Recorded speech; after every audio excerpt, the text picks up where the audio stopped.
after a deadly anti-Semitic attack at Bondi Beach. Australian police carried out a raid this morning after learning of another potential attack being planned.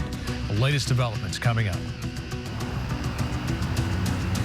Good morning, everyone. I'm Carlos Herrera. President Donald Trump, in just a few hours, is expected to make changes to decades of drug policy here in the U.S., easing some restrictions and reclassifying marijuana.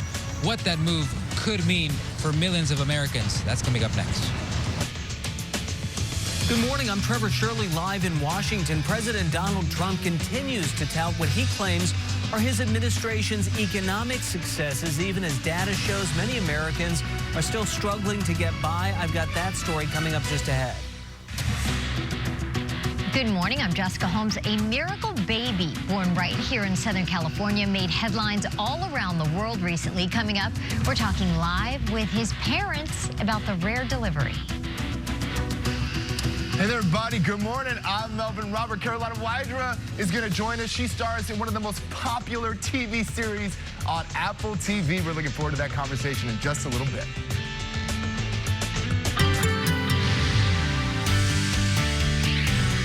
All right, good morning, everybody. On this Thursday, 1 week away from Christmas. That's it, man. It is crunch time now.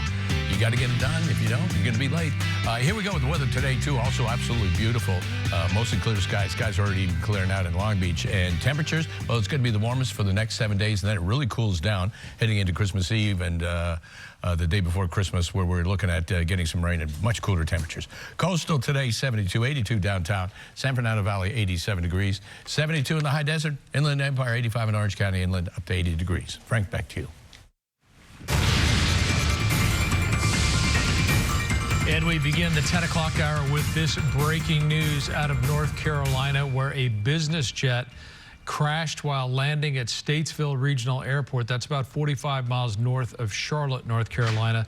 This happened around 7:20 our time. Authorities have confirmed there are multiple fatalities. They did not say exactly how many. Public records show this Cessna C550 is owned by the NASCAR driver Greg Biffle. We do not know if he was on the aircraft. Biffle has 19 Cup wins. He was a nominee for this year's NASCAR Hall of Fame. We're told the airport is used by several NASCAR teams and Fortune 500 companies. The FAA and NTSB are both investigating the cause. We will have more as we get it.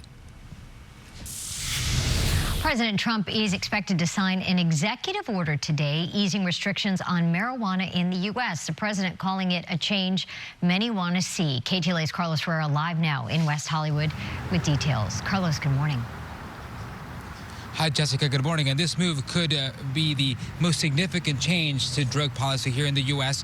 in decades. It could reshape the cannabis industry completely, not only by opening the doors to more research into marijuana, but it also gives businesses like this one that are legal here in West Hollywood a huge federal tax break. Now, the executive order would reclassify marijuana from a most restricted Schedule 1 drug to a Schedule 3 drug, which the DEA defines as having a moderate to low potential for physical and psychological dependence. The move would put oversight of marijuana products to the same level as some ordinary prescription painkillers. It might also lower the tax burden for state-licensed marijuana dispensaries in the states that have legalized the drug, but it would not change the fact that the drug remains illegal for recreational use. President Donald Trump has long hinted that he signed this order, but earlier this week when he was asked about it, he would only say that he's considering it.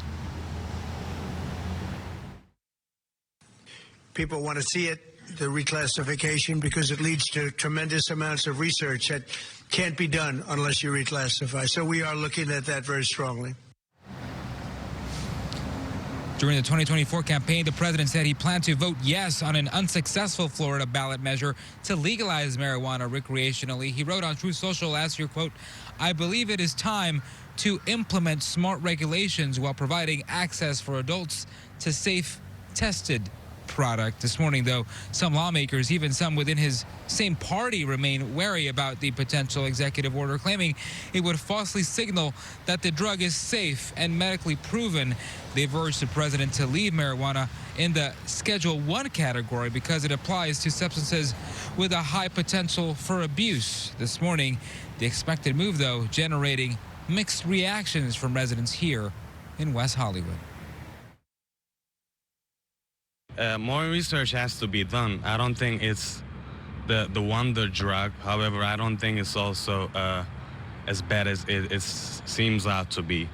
So one thing that will help to clear out is to do more research on it, definitely. There's nothing else we can do about it. I have friends that smoke way too much weed, and I think that is a problem, but I don't know what the solution is to that. But that's definitely a concern. And the president is expected to sign the executive order sometime this afternoon, surrounded by various cannabis industry stakeholders. We're live in West Hollywood. We'll send it back to you guys. Carlos, thank you. President Trump addressed the nation last night and claimed the economy is doing great under his second administration. The data is actually mixed on the economy, and polling shows a majority of Americans are not confident with the president's handling of the economy. KTLA's Trevor Shirley live in Washington with a recap of the president's address. Trevor, good morning. Frank, good morning to you as well. Last night's speech was part of a bigger effort by the White House to get the president to focus more on economic issues, in particular affordability.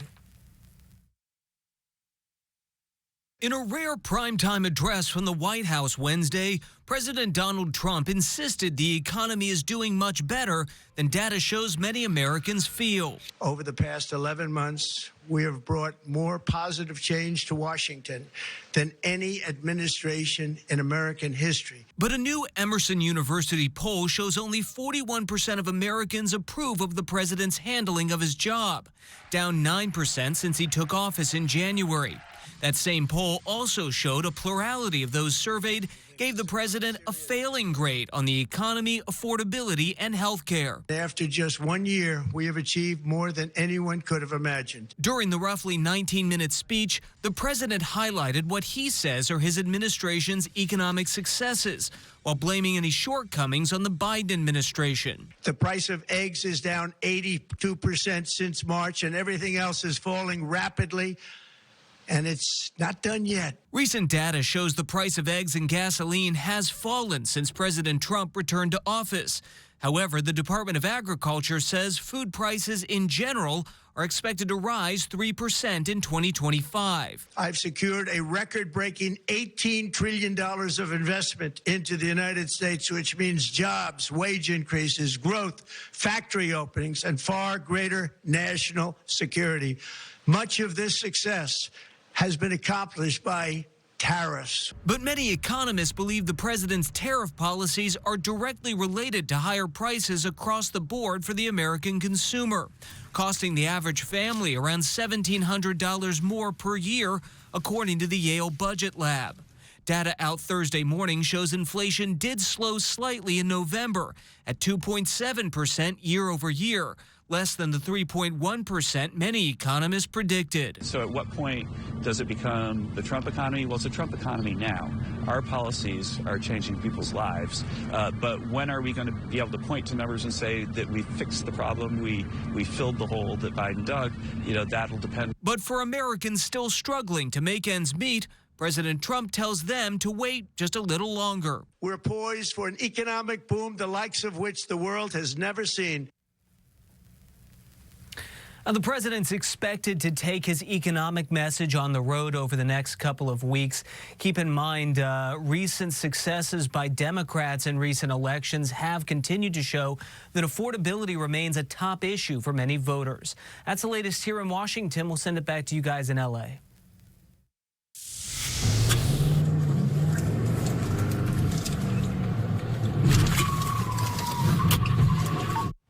Deputy Deputies in Colorado stopping a suspected car thief before he could get away. Dashcam video shows a patrol car tapping the back of the vehicle before deploying a grappler. This happened last month in the town of Parker. The Douglas County Sheriff's Office says deputies tried to get the driver to surrender at a gas station, but when he took off, deputies acted quickly. With the car disabled, the driver eventually got out and surrendered. When are we getting some of those? Yeah. Grappler. The grappler. We could use those here. My back bumper looks like it got grappled. Yeah. I don't know. Yeah. Uh-oh. I don't know because it's not a dent in. The dent is coming out. It's like, yeah. Please get rid of that. Oh, yeah. It's just been bad news all along. Okay.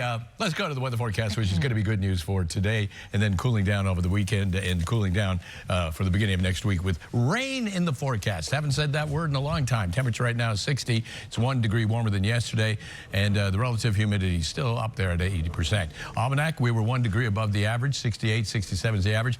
85 degrees, that was the record set. Happened in 1998. Air quality alert still until, let's say, 12 o'clock overnight tonight. And then we will start to pick up with that offshore flow, turning around, becoming an onshore flow. And then the winds are going to be coming out of the northwest, which means cooler temperatures. And also that low from the northwest could bring us some rain heading into Tuesday and Wednesday.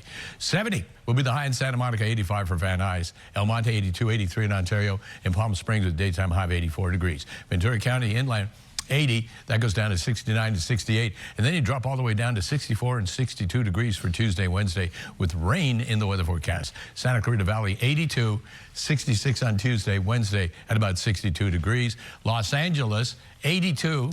67 on Tuesday, 64 degrees on Wednesday. Rain more likely on Wednesday. Tuesday, you might get it a little bit later on in the afternoon or evening. 85 goes down to 77, and that 85 goes all the way down to a 67 degrees by Wednesday. Frank and Jessica, back to you.